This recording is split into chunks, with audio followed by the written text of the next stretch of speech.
இன்றைக்கி ஒரு super weightless salad பார்க்க போகிறோம். இதை மார்னிங் பிரேக்ஃபாஸ்ட்டாக எடுத்துங்க, ரொம்ப எஃபெக்டிவாக இருக்கும். இதை செய்யறதுக்கு பொடியை நறுக்கின கேரட் அரை கப், வெங்காயம் அரை கப், குக்கும்பர் 1 கப், தக்காளி அரை கப், உள்ளே இருக்கிற விதலை எடுத்துகிட்டு சேர்த்துங்க. இப்போ வேக வச்ச கருப்பு மூக்கலை 1 கப், வேக வச்ச வேர்க்கடலை அரை கப், இப்போ கொஞ்சமாக கொத்தமல்லி பொடியை நறுக்கிட்டு சேர்த்துங்க. ஒரு பாதி பச்சை மிளகாய், இது ஆப்ஷனலுங்க. இப்போ வேக வச்ச ஒயிட் சன்னா அரை கப் சேர்த்துக்கலாம். இதோட மிளகுத்தூள் அரை ஸ்பூன், சாட் மசாலா அரை ஸ்பூன் சேர்த்துட்டு நல்லா மிக்ஸ் பண்ணி எடுத்துக்கலாம்.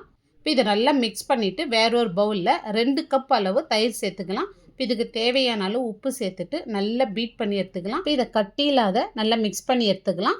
இப்போ இந்த மாதிரி மிக்ஸ் பண்ணிட்ட பிறகு நம்ம ரெடி பண்ணி வச்ச சேலடில் இதை சேர்த்துட்டு நல்லா மிக்ஸ் பண்ணி விட்டுக்கலாம். ஒரு சிம்பிளான வெயிட்லெஸ் சேலட் சூப்பராக ரெடி பண்ணியிருக்கோம். நீங்களும் இதே மாதிரி செஞ்சு பாருங்கள்.